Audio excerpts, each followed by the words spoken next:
Dragon Ballers, if you're looking to buy Dragon Ball Super or One Piece sealed product, make sure to get 5% off using my link to Mystic TCG down in the description. You can also sell cards to them using their Facebook link, which is also down in the description.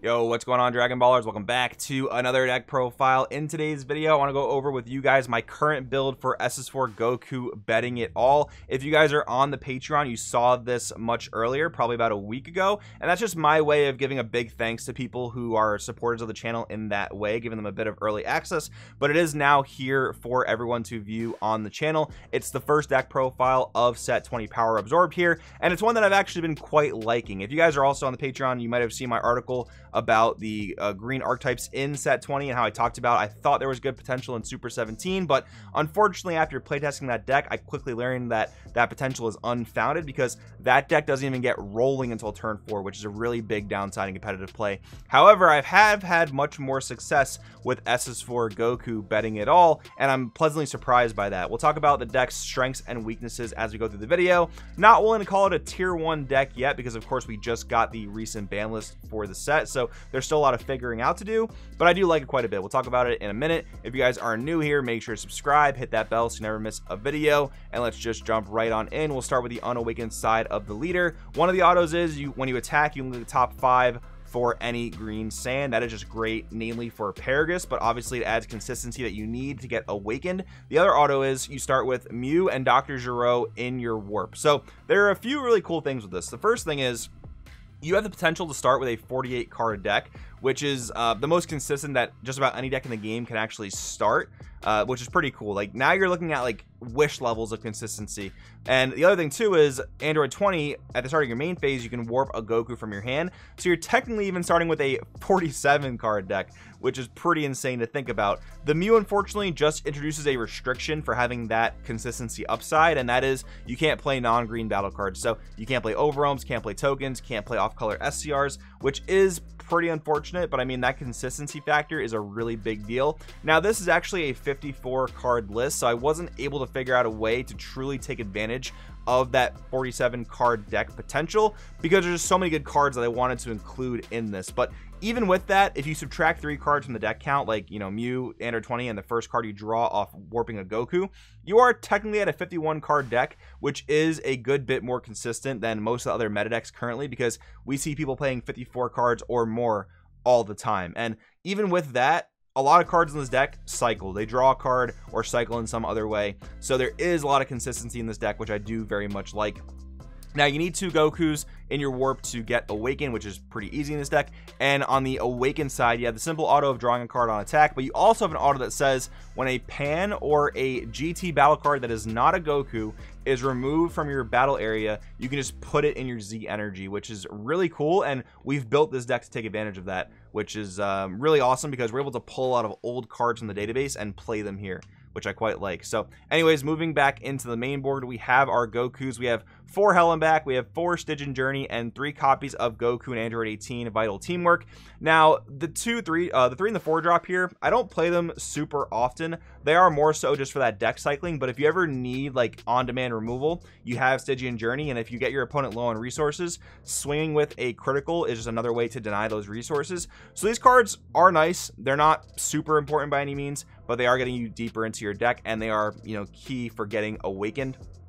Now, Goku and Android 18 is a really interesting phenomena because I think upon first read, people read this card and they were like, firstly, they were like, this card sucks because why is there the removal on it so restricted? That part of the effect doesn't really matter. The really broken part of the card is actually removing a unison that costs 3 or less, and this is the first time we've seen spot removal on a unison that big. Like, of course, there's Smoke Dragon killing any 2 costs in the game, and green has great unison removal in the form of Gohan, Latent Power Unleashed. But this card is so weird because it feels absurdly broken when you play it and actually pop a 3-cost unison, but it feels very mid when you're not doing that because it's unfortunately worse than Piccolo the Infiltrator, because even though it's a 2-drop 20k dual attacker just like Piccolo, you have to wait an entire extra turn to play the card, and you have to have a Z battle card in play to even play it. So I don't know why they didn't just give it the direct comparison to Piccolo the Infiltrator and let it work in a similar way. That would have been a really nice upside for green. And when your opponent does not have a unison in play, you're just making them discard a card, which is not bad, but I mean, you know, Piccolo is like a double cantrip when you play Pan because you generate a 5k combo and a draw. There's a lot more upside to Piccolo than there is to this card, except when you are specifically popping a 3-cost unison. So that is the one nice thing about this card. Otherwise, it's pretty meh. All right, moving along to our GT battle cards. We have 4 copies of Vegeta, Spirit of Resistance. This is an in-archetype double strike granter, which is now more important because they actually banned Champa and East Kai. Besides that, though, I love this card. Just a 1-drop 20k. It offers you removal, and it's just a good attacking body, which green, you know, oftentimes struggles to actually find. Then we have 4 copies of Gohan, Spirit of Resistance. This is just a cantrip that takes a marker off a unison. That's just great utility there. But it also has the utility of being a counterplay that will pretty much cost you 2 energy. That stops the play of a 4 or less. It still gets its enter play effect to draw a card. So it is sort of like a preemptive strike that will stop a good majority of your opponent's floodgates, although it is a bit costly. It's just there in a pinch when you need it. But to be honest with you, after thinking through it some more, I'd probably rework these numbers a bit, and that just leaves me to talk about 4 copies of Trunks, Spirit of Resistance. Now, I think with this card, I was overvaluing the blocker component a bit because with Dormant Potential Unleashed, blockers are really great synergy, but you have to wait all the way until turn 4 for this thing to become a blocker, which is kind of a big deal. So one card I'm not currently playing, which I probably will add soon, is the Goten, Spirit of Resistance, because when that thing is added to your Z energy, you get another draw and you have to discard a card, so you get deeper into your deck. Now, I'd probably rework the numbers to play something like 2 or 3 Gohan, 2 or 3 Trunks, and then 2 or 3 Goten. I'd probably do some sort of split like that, or maybe just get rid of Trunks altogether and just play Goten for that cycling, because again, I think turn 4 waiting for the blocker is probably a bit too much, unless we go into a really late game meta where your turn 4 is super realistic. Then Trunks might just be better. So really, this is just like flavor and preference. You probably don't need 4 Gohan. You can chop some of him to play some number of Goten. You can absolutely do that. All right, then we have 2 copies of Goku's Kamehameha Deflection. This card is like borderline broken. The reason I say borderline is because popping a 4 or less on attack is very strong depending on matchup. Like in red, for example, against the Gogeta deck, like imagine just popping rush attack if they don't preemptively use the activate main, or popping any of their quote-unquote arrival guys. Against blue, popping Piccolo the Infiltrator is also really, really good, but 1 energy on defense for green can sometimes feel like quite a bit. This card does have the ability to be used for free, specifically in this deck, though, if you are on your Z leader, which is not bad. Comes at a discard cost, though, which can definitely add up, especially, again, in green. We don't have an insane amount of draw power in this deck, but the hand size does get pretty comfortable. But once you start pitching a fair amount of cards to defend, you really start to notice it, which is unfortunately one of the deck's weaknesses. Then we have 1 copy of Cell Max. So again, we are somewhat restricted in the SCRs we can play, but Cell Max is solid. Like, it punishes your opponent for dealing with it. It's a 1-drop 40k quad strike. Kind of helps you go for game in those last ditch efforts. 3 copies of Kaioken Goku the Furious, just green staple in any deck that can realistically fit it. When it's played, your opponent pitches a card, 15k critical. This is really just like the 15k staple that green really wants. Like, your opponent just is on a lose-lose when this thing hits the board. Then we have 2 copies of Zamasu Deity's Wrath. So a few things here. Firstly, like perfect synergy with Kaioken, but also if you use your GT guys to make Zamasu Deity's Wrath, they'll go to your Z energy, which is also a pretty cool synergy. Most of the time I am just making it with Kaioken, but like the times that it does come up, it does feel pretty good to just make Z energy off of playing Deity's Wrath. 3 copies of Cooler Armed Force, the new champion pack card that is technically out now because like we've had the regionals that supply the card, but people haven't actually received this card yet at the time of posting this video.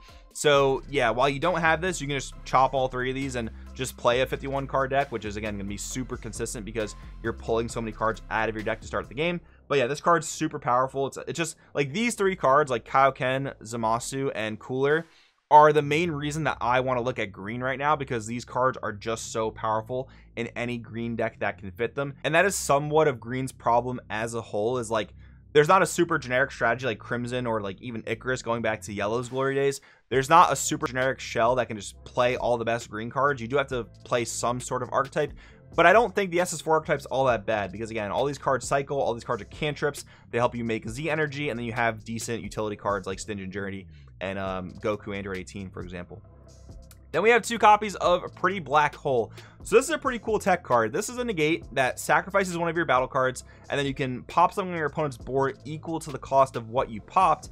and then you draw a card. So you negate, you draw a card, and if you sacrifice one of your GT guys, you make Z energy, which is pretty cool. I'm only playing 2 because with Goku's Kamehameha deflection, like having X amount of 1-cost negates that you can't use for free, you definitely want to be a bit more conservative of how many you play, so you don't just have a ton of dead cards in your hand. But it is a pretty cool phenomenon that you can make Z energy on your opponent's turn while also drawing a card and keeping parity. You can also play Wrathful Charge in this very slot. That card says negate the attack, sacrifice one of your battle cards, and then your opponent discards a card.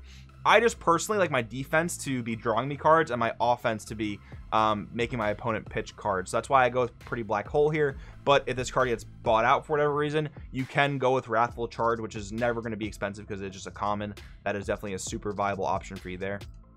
4 copies of Fang Father Paragus, best super combo in the deck. We have 4 copies of Paragus the Sacrifice. So here's generally how the turns play out. Turn 1, play any of your cantrips, namely Gohan or Trunks, and then Paragus comes out turn 2. So once you awaken, you start sacrificing these GT cards to make a Z energy and cycling even further through your deck.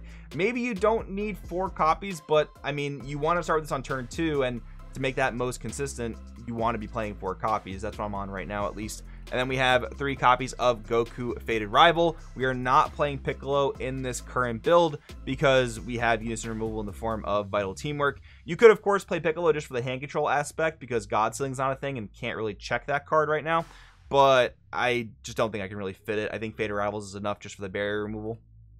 3 copies of Dormant, and we are not playing a unison in this deck. So the biggest weakness I've noticed with this deck is a general lack of floodgates. Like, we can't even play Oceanus in this deck because we can't play non-green battle cards. That's a pretty big problem. And even if we could, keeping 2 open for that would be a big deal. And I know there's like Bupo, Majin Buu, Unadulterated Malice, same problem. 2 energy, play it, discard a card, and if your opponent counterplays it, you're in a really bad spot as a green deck against most matchups. So I am playing 3 Dormant just to cast it for 1. Hopefully it can just get me to that next turn without me burning too many cards while I'm trying to make it to that next turn alive.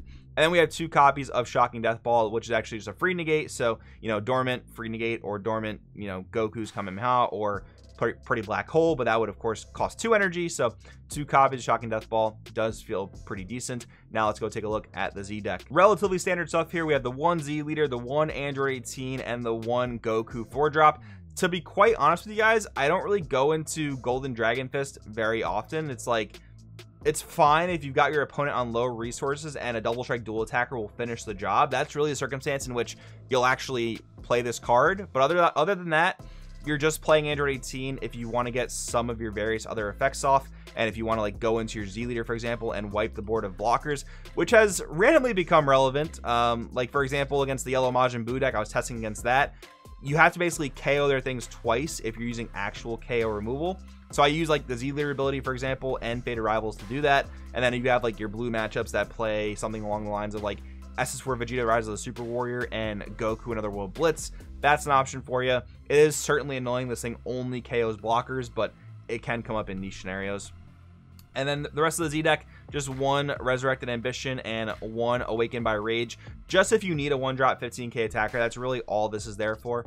And then we have 2 copies of Jiren the Immovable. We do make good amounts of Z energy in this deck, so it's another reason why I don't really feel the need to play Gohan Latent Power Unleashed, because we have the Goku 18 that pops 3 cost unisons, and if we have to deal anything higher than that, we can bring in Jiren to hopefully help do that job. But anyways, that's the profile for you guys today. If you have any suggestions, changes, thoughts, leave it down in the comments. Thank you guys so much for watching. I'll see you in the next video.